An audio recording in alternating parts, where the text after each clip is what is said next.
François répondit poliment à l'adieu que lui adressèrent Maurice et Adolphe, un peu embarrassé vis-à-vis de lui, depuis qu'il savait que M. de Nancey était son père. M. de Nancey passait dans le pays pour avoir une belle fortune, et il avait la réputation d'un homme excellent, religieux, charitable et prêt à tout sacrifier pour le bonheur de son fils. Son grand chagrin était l'infirmité du pauvre François, qui avait été droit et grand jusqu'à l'âge de 7 ans, et qu'une chute du haut d'un escalier avait rendu bossu. Quand Madame de Guibert l'engagea à dîner, il commença par refuser.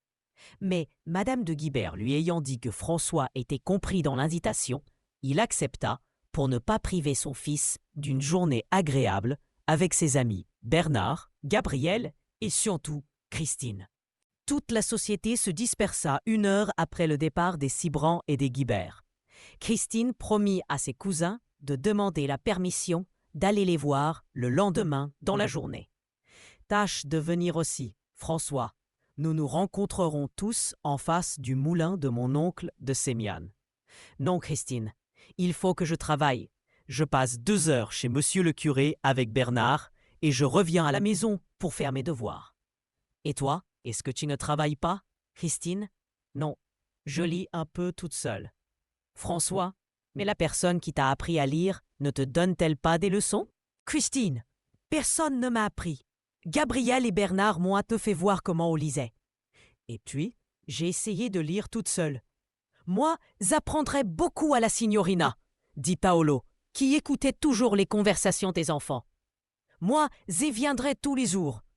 Et signorina saura italien, latin, musique, dessin, mathématiques, grec, hébreu et beaucoup d'autres encore. Christine, vraiment, monsieur Paolo, vous voudrez bien? Je serais si contente de savoir quelque chose. Mais demandez à maman, je n'ose pas sans sa permission. Oui, signorina, j'y vais. Et vous verrez que je n'y suis pas si bête que j'en ai l'air. Et s'approchant de Madame Desormes qui causait avec monsieur de Nancey, signorina, bella bellissima, moi, Paolo, désire demander à signora que je vienne tous les jours. Je donnerai des leçons à la petite signorina. Je serai votre serviteur dévoué, je déjeunerai, puis je recommencerai les leçons, puis les promenades avec vous, puis vos commissions et tout. Madame Desormes. Ah, ah, ah! Quelle drôle de demande! Je veux bien, moi. Mais si vous donnez des leçons à Christine, faudra tas de livres de papier, de je ne sais quoi. Et rien ne m'ennuie comme de m'occuper de ces choses-là. Paolo resta interdit. Il n'avait pas prévu cette difficulté. Son air humble et honteux, l'air affligé de Christine, touchèrent M. de Nancey, qui dit avec empressement « Vous n'aurez pas besoin de vous en occuper, madame. J'ai une foule de livres et de cahiers dont François ne se sert plus, et je les donnerai à Christine pour ses leçons avec Paolo. Madame Desormes. Très bien. Alors venez, mon cher monsieur Paolo, quand vous voudrez et tant que vous voudrez, puisque vous êtes si heureux de me voir. Paolo. Merci, signora, vous êtes belle et bonne. À demain. Et Paolo se retira, laissant Christine dans une grande joie. François enchanté de la satisfaction de sa petite amie. Monsieur de Nancey heureux d'avoir fait à si peu de frais le bonheur de la bonne petite Christine, de Paolo et surtout de son cher François. Quand ils furent seuls, François remercia son père avec effusion du service qu'il rendait à la pauvre Christine, dont il lui expliqua l'abandon.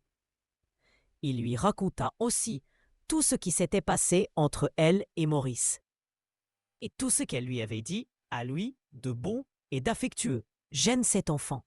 Elle est réellement bonne, » dit M. de Nancey. « Voilà le plus souvent possible, mon cher François.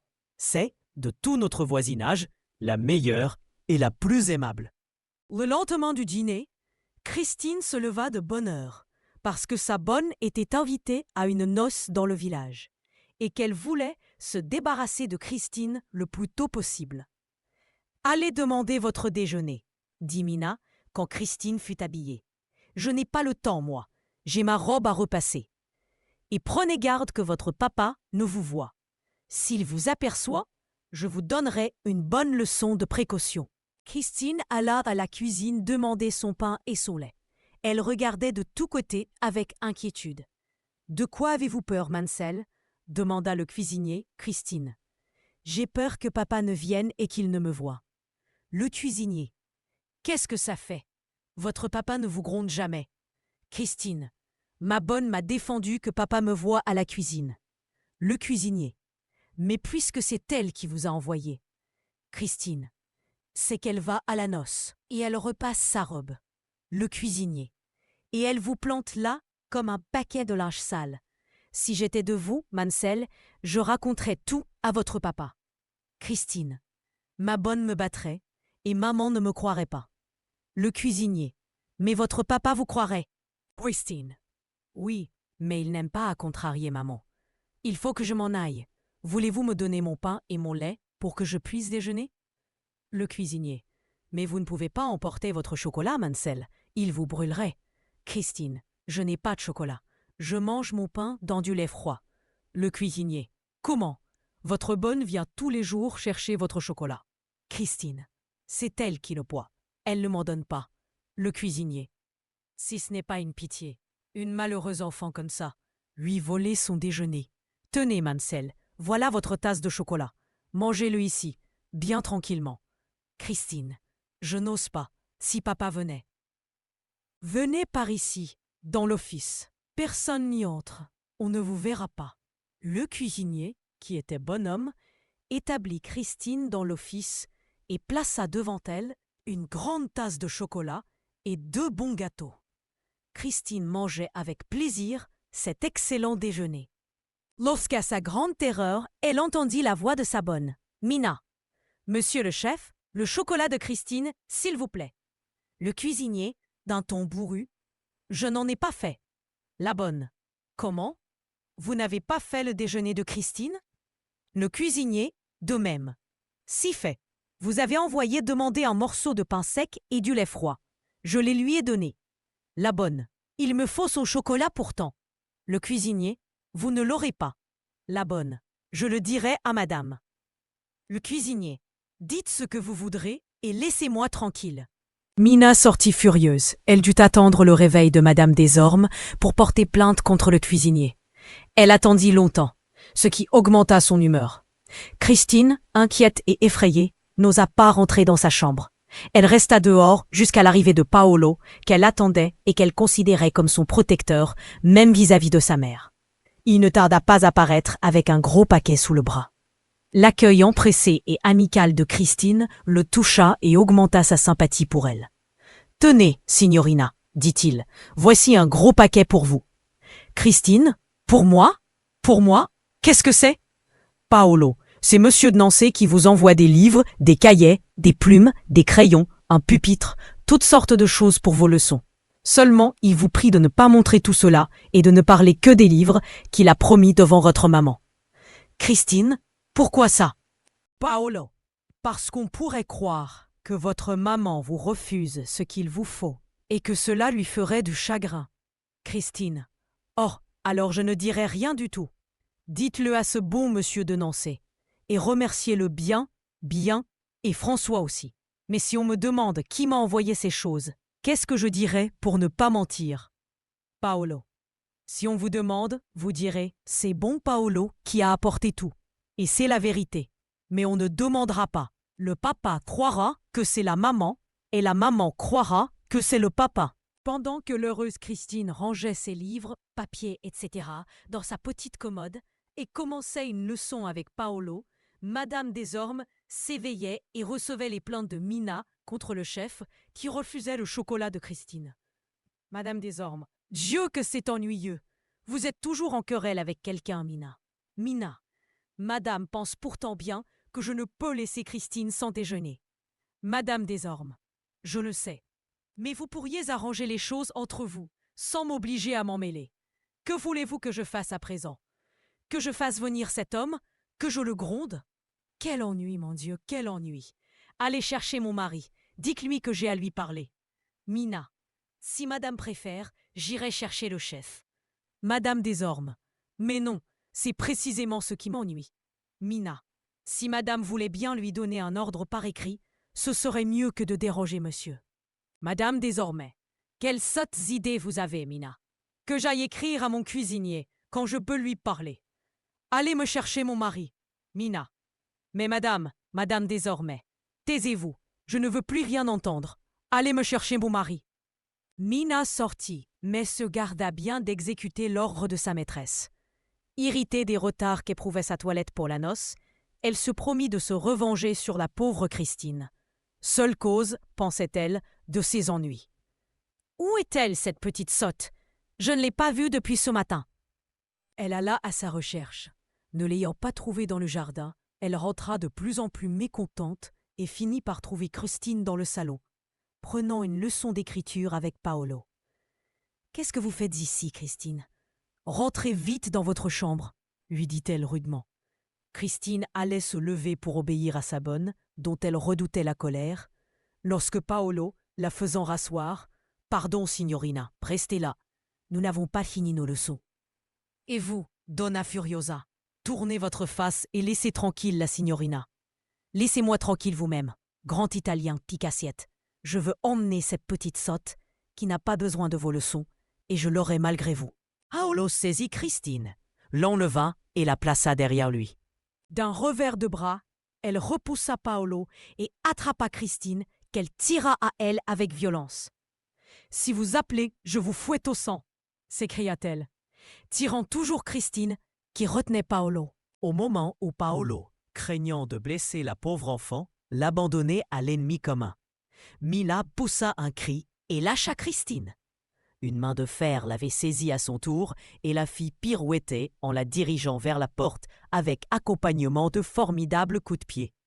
C'était Monsieur Desormes qui, inaperçu de Paolo et de Christine, était entré par une porte du fond et, assis dans une embrasure de fenêtre, assistait à la leçon, quand Mina fut expulsée de l'appartement. Monsieur Desormes rassura Christine tremblante et serra la main de Paolo. « Monsieur Desormes, ma pauvre Christine, est-ce qu'elle te traite quelquefois aussi rudement que tout à l'heure ?» Christine, toujours papa. Mais ne lui dites rien, je vous en supplie. Elle me battrait plus encore. Monsieur Desormes. Comment? Plus? Elle te bat donc quelquefois? Christine. Oh oui, papa, avec une verge qui est dans son tiroir. Misérable, scélérate, dit Monsieur Desormes, pâle et tremblant de colère. Osez battre ma fille. Monsieur le comte, dit Paolo, si vous permettez, je punirai la Donna Furiosa à ma façon, je la fustigerai comme un sien. Monsieur Desormes. Merci, monsieur Paolo. Cette punition ne convient pas en France. Je vais en causer avec ma femme. Continuez votre leçon à la pauvre Christine, qui est depuis plus de 2 ans avec cette mégère.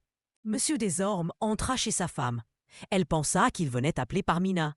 « Vous voilà, mon cher. Je vous ai prié de venir pour que vous parliez au cuisinier, qui refuse à Christine son déjeuner. Et grondez-le, je vous en prie. Ça m'ennuie de gronder. Et cette Mina est si assommante avec ses plaintes continuelles. Monsieur Desormes, Mina est une misérable. Je viens de découvrir qu'elle battait Christine. Madame Desormes.